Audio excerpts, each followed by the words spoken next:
살면서 하루에도 몇 번씩 들리게 되는 화장실. 여러분들은 하루에 몇 번이나 가시나요? 글쎄요. 안 물 써봤는데요. 많이 먹어서 찾기 싫어서 그래요. 자주 가는 편입니다.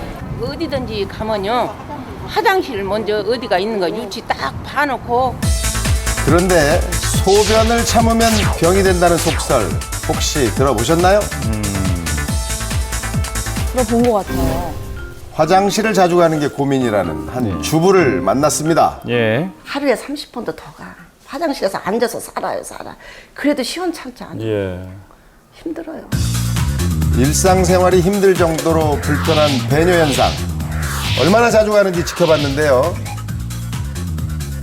2시간 동안 화장실을 간 횟수는 총 4번. 나올 것 같으면서도 안 나오고 또 앉으면 또 안 나오고 예.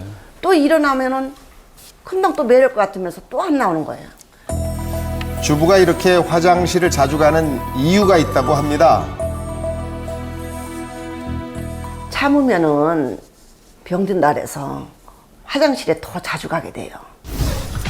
주부와 함께 병원을 찾아가 봤습니다. 병원 오셨는데도 화장실 또 가시네요. 이렇게 못 참는 심각하신 경우가 것 같은데요. 있어요. 차를 못 타시는 분들도 있더라고요. 그럼요. 예. 화장실을 정말 많이 가는 주부. 예. 결과는 어떻게 나왔을까요? 재발성 방광염 단계로 이미 좀 접어드신 것 같고요.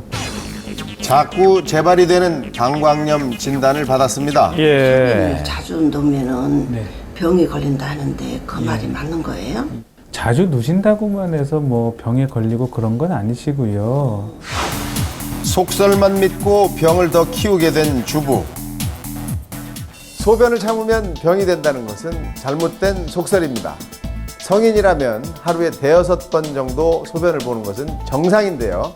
소변량이 많지 않으면서 너무 자주 화장실을 간다면 방광 질환을 의심해 봐야 합니다. 방광염으로 진료받은 사람은 2008년 135만 명에서 네. 2012년 152만 명으로 매년 3.1%씩 증가하고 있는 추세인데요. 방광염 증상을 보이는 10명 중 9명은 여성입니다. 그 이유는 신체 구조상 요도가 짧아 방광이 세균에 쉽게 노출되기 때문인데요.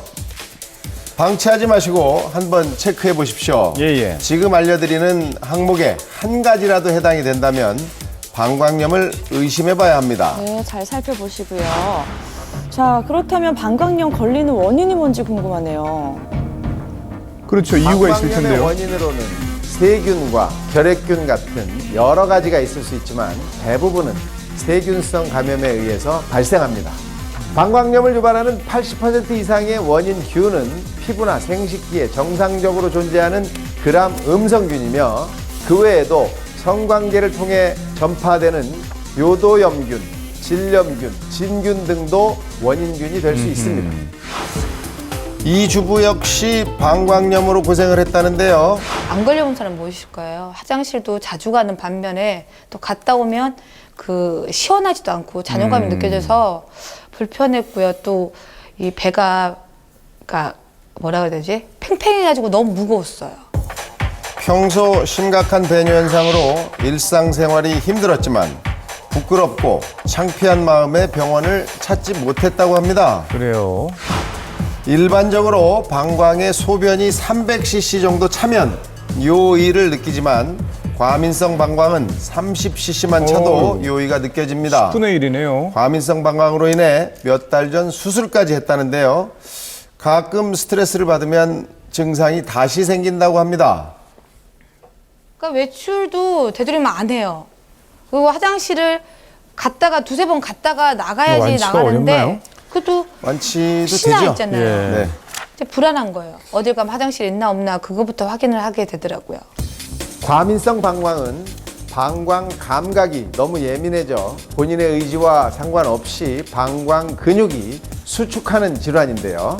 소변이 마려우면 참지 못하면서 하루 8번 이상 화장실을 가거나 또는 밤에 2회 이상 소변을 보기 위해 일어나는 증상이 주증상이고 소변이 새는 묘실금 증상도 나타날 수 있습니다. 방광 질환을 어떻게 예방하는 게 좋을지 알려드리겠습니다.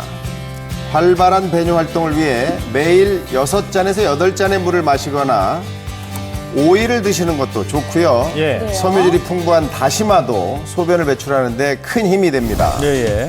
골반 근육 강화 운동도 예방법 중에 하나인데요. 첫 번째 동작은 척추와 골반 근육을 강화해두는 동작입니다.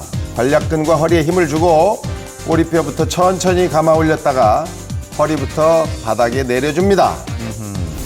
다음 동작은 바닥에서 허리가 뜨지 않게 하는 게 중요한데요. 방광과 자궁을 받치고 있는 골반 기저근을 강화시키는 동작입니다. 예. 미리미리 운동도 해야 되겠어요. 이번에는 허벅지 안쪽 근육과 골반 기저근을 같이 강화시켜주는 동작인데요. 이 3가지 동작을 하루에 10회 정도 꾸준히 해주면 도움이 됩니다. 예, 예. 방광 질환을 예방하기 위해서는 카페인 함유 음료나 흡연, 알코올 섭취를 금하고 적절한 수분과 섬유질이 들어있는 음식을 섭취하는 것이 좋습니다. 삶의 질을 크게 떨어뜨릴 수 있는 방광 질환, 건강한 생활 습관과 가벼운 운동을 통해 방광을 튼튼하게 해주는 것이 가장 좋은 예방법입니다.